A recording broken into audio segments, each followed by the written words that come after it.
¿Ya? Y vamos a acabar acá hablando de los fibrinolíticos. Estos medicamentos que hemos hablado de antiagregantes, de anticoagulantes, empiezan en la parte inicial de la formación del coágulo, pero hay medicamentos que actúan directamente en la parte final. ¿Cuáles son estos? Justamente los fibrinolíticos, ¿no? Los fibrinolíticos lo que van a hacer es romper ya el tapón de fibrina que se ha formado desde arriba, ¿no? Desde arriba. O también pueden actuar a nivel de la inhibición de la formación del plasminógeno a plasmina, ¿no? Por ejemplo, la streptokinasa, ¿no? Pero mayormente usamos los de aquí, que actúan directamente en la fibrina, ¿no? Entonces, lo que vamos a revisar justamente son estos tres, que es el plasminógeno, la streptokinasa y el tenecteplase, ¿no? Ambos, estos de aquí en realidad se pueden usar, ya vamos a hablar un poquito de esto. Este es el famoso alteplasa, ¿no? Este es un inhibidor de la plasmina, inhibidor de la plasmina, ¿no? O del plasminógeno. Va a evitar el paso de plasminógeno a plasmina, ¿ya? El alteplasa. Ese de aquí es el más usado de todititos. También tenemos el tenecteplase, que se usa en Europa, y anteriormente se usaba la streptokinasa y la uroquinasa, que esos en realidad ya no se usan, ¿no? Porque han sido creados los que les estoy diciendo, pero antiguamente que no teníamos, se usaba bastante la streptokinasa, que como ustedes ven, va a la parte un poco más de arriba, ¿no? Plasminógeno, plasmina. Acá también este alteplase, inhibidor de plasminógeno TPA, lo usamos en la etapa aguda del infarto de miocardio. Infarto de miocardio. Y también en el infarto cerebral. Infarto cerebral. Pero se usan una sola vez. ¿Ya? Solamente una sola vez. Es como una bombita que le ponemos para tratar de disminuir el coágulo, disminuir en este caso, en el infarto cerebral, obviamente, el tiempo de infarto, ¿no? Ustedes cuando estudien clínica, en la parte de neuro, le vamos a explicar un poquito de lo que son los tiempos, ¿no? Tiempo de llegada del paciente, ¿no? ¿Por qué es importante, doctor? Porque mientras más pasa el tiempo y no aplicamos un fibrinolítico, la lesión en el cerebro es mayor. ¿Ya? Ahí sí vale las horas. Por eso en Estados Unidos, como ellos tienen su sistema de paramédicos, que no lo tenemos nosotros tan organizado, ¿no? En Estados Unidos ellos tienen mucho lo de paramédicos, ¿no? Que no son médicos, no son médicos, son profesionales que se dedican mayormente a atender urgencias y trasladarlos rápidamente al hospital. Entonces allá, justamente el interés de ellos es que lleven al paciente al hospital en menos de 1 hora, 2 horas o 3 horas, ¿no? Que acá es casi imposible, no por el tráfico, porque no tenemos un sistema adecuado de ambulancias, ¿no? El seguro tiene su sistema, también el MINSA, pero no es rápido, pues, ¿no? Hay pocas ambulancias. En Estados Unidos no, ahí son rapidísimas. Entonces ahí sí me interesa mucho el tiempo. Por eso hablan de tiempo puerta, ¿no? Tiempo médico, o sea, tiempo desde el paciente hasta la puerta del hospital. Son muy rigurosos y desde luego eso ayuda en los resultados, ¿no? Entonces, estos fibrinolíticos, como el alteplase o el tenecteplase, se dan 1 o 2 veces máximo. Simplemente en la parte inicial. Incluso tiene un tiempo específico de uso, ¿no? Si el paciente ha superado las 3 horas o 4.5 horas, ya no tiene utilidad usarlo. ¿Ya? Las primeras 3 horas, máximo 4.5 horas, desde inicio del evento, lo puedo utilizar. Si ya pasó, no tiene un beneficio importante. Ahora, obviamente estos fibrinolíticos también se consideran que son más potentes que los que hemos hablado anteriormente, por lo tanto, la probabilidad de hemorragia es mayor también. O sea, hay que tener cuidado. Doctor, ¿puedo usar un paciente con infarto cerebral? Le doy fibrinolítico y me hace hemorragia, sí, sucede, ¿sí? Hay un riesgo de todas maneras. No, por eso que la verdad que nosotros en ancianos, en pacientes muy no lo usamos, porque muchos riesgos. O sea, puede generarle la hemorragia, lo contrario, ¿no? Pero en pacientes con infarto de miocardio, por ejemplo, que no van a ir a cateterismo. ¿Por qué, doctor? Porque no hay en el hospital, en provincia quizás, no todos los centros tienen cateterismo para entrar con una guía, ¿no? Ecográfica y poder hacerle la apertura de las arterias coronarias, perdón, ¿no? Que es el tratamiento ideal de los IMST elevados. Entonces, si no tienes eso, le puedes dar fibrinolíticos, ¿ya? Fibrinolíticos, que digamos vienen a ser algo similar, no tan efectivo, pero que se considera equivalente al cateterismo, ¿ya? Fibrinolisis. Entonces, en el estadio agudo le das, eso es para tratar de ayudarlo. Luego, posteriormente, ya no puedes darle, no le vas a dar todos los días, le das una vez y listo. ¿Qué le vas a dar los demás días? lo que hemos hablado, ¿no? Anticoagulantes, anticoagulantes, todo lo que hemos hablado. Pero en el estadio agudo, para ayudar al paciente, para mejorar su pronóstico de área infartada cerebral, se puede dar fibrinolíticos, ¿ya? Se consideran los más potentes, la droga más potente, se dan por vía endovenosa. Y bueno, simplemente antes de tú dar un fibrinolítico, tienes que considerar eso, ¿no? Doctor, antes de darle, tengo que ver si el paciente tiene contraindicaciones absolutas o relativas. Si el paciente tiene un cáncer en el cerebro, no le vas a dar fibrinolíticos, ni aunque tuviera infarto, ni aunque tuviera infarto. ¿Por qué?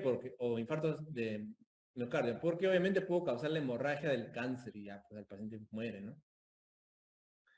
Si ha tenido un ACV en los últimos 3 meses, o sea, si hace un mes vino por ACV, no, pues ya, le doy y otra vez puedo causarle ¿no? La parte hemorrágica.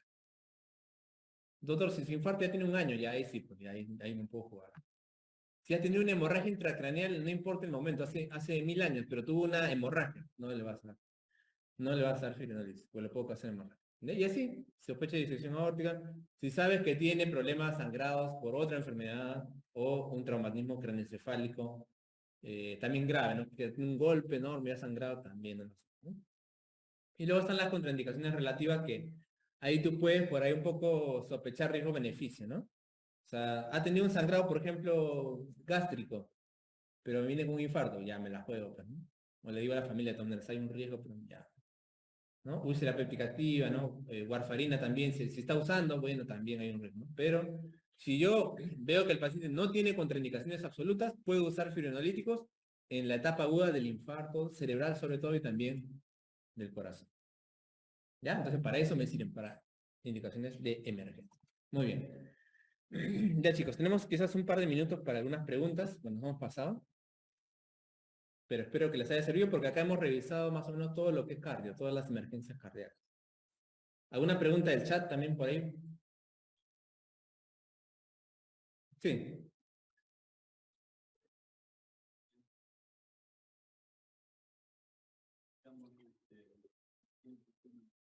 La diferencia fundamental es el mecanismo de acción, ¿no? La anticoagulación es a nivel de factores de la coagulación, de proteínas de la coagulación, ¿ya? Mientras que en el caso de los antiagregantes actúan a nivel de las plaquetas. La coagulación tiene varios pasos, ¿no? Entre ellas la parte, digamos, física, que es que las plaquetas se unen, y otra la formación de la misma fibrina, que depende más que todo de los factores de coagulación, ¿no? Que es factor de coagulación. En cambio, el otro es plaquetas, es diferente. Ahora, en eficacia clínica, como te digo, las situaciones en las cuales se usan son muy parecidas, ¿no? Pero por experiencia clínica se usan más anticoagulantes para algunas enfermedades y más antiagregantes para otras, ¿no? Por la experiencia, por la efectividad que tienen.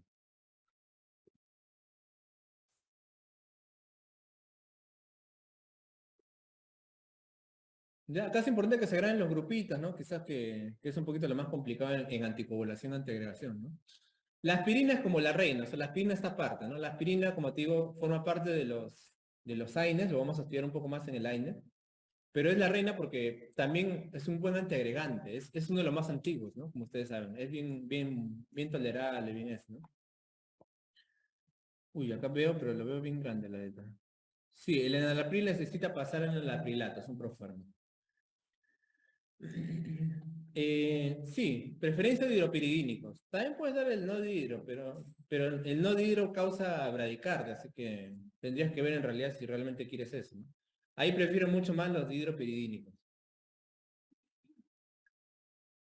Ahora, si es un paciente que tiene arritmia y tiene hipertensión a la vez, me convendría darle no dihidropiridínicos, ¿no? Tienen que recordar que los fármacos, los antihipertensivos, la mayoría tiene eficacia parecida, ¿no? ¿Ya? O sea, no es que el bisoprolol sea mucho más eficaz en bajar la presión que el enalapril, no, no, no. La eficacia de bajar la presión es casi igual. El asunto es los efectos adversos, ¿no? Las indicaciones o comorbilidades que pueda tener el paciente. Por ejemplo, si el paciente es diabético, ¿qué le va a convenir a ese paciente? O tiene nefropatía diabética, ¿qué le va a convenir? ¿Qué antihipertensivo? Los YECAS, ¿no? Por la comorbilidad, ¿no? Si es alguien que tiene fibrilación, le puede convenir un beta bloqueador, ¿no? Que aparte que baja la presión, también baja la frecuencia, ¿no? O un calcio antagonista. Entonces va por ahí ese tema. Pero la eficacia en realidad es muy similar, ¿ya? En el caso de los anticoagulantes y antiagregantes, como te digo, hay que conocer las clases. Heparina bajo peso molecular, warfarina, tenemos anticoagulantes orales. Y antiagregantes tenemos la aspirina que es la reina, y por el otro lado tenemos las tinopiridinas, que es el clopidogrel, ¿no? Sobre todo el clopidogrel. que es el que más se usa. Ustedes no van a usar probablemente tirofiban, esos que son inhibidores GPW3A, porque solamente ni yo lo uso, porque eso se encarga. No hay una manera de, si te estás tomando yeca, no hay una manera de resolver la tos con algo más, ¿no? Para nada. Tienes que cambiar el yeca y no hay problema, porque los arados son igual de efectivos. Y tampoco son súper caros, ¿no? Sí.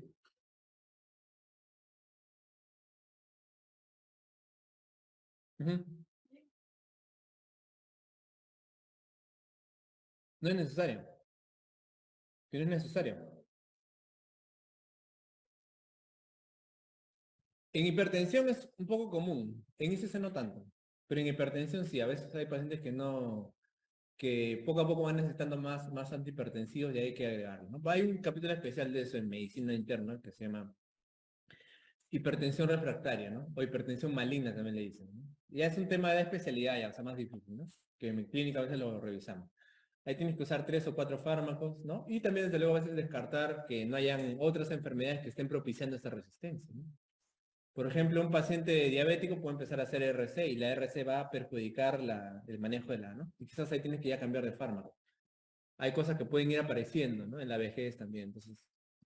Pero la gran mayor parte de pacientes siempre responden bien, con 1 o 2 fármacos, ¿no? ¿Perdón? Trombosis neural. Mayormente se refiere a la trombosis del corazón, pero no sé en qué contexto estás hablando. Mural, del muro, del corazón. Ujú.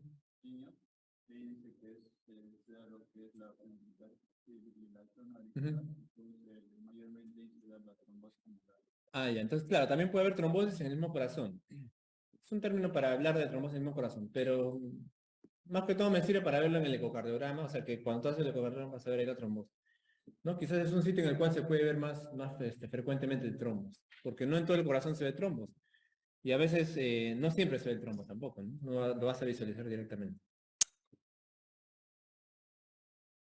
Muy bien. Otra pregunta, chicos, por ahí en el chat, me parece que ya no en el chat.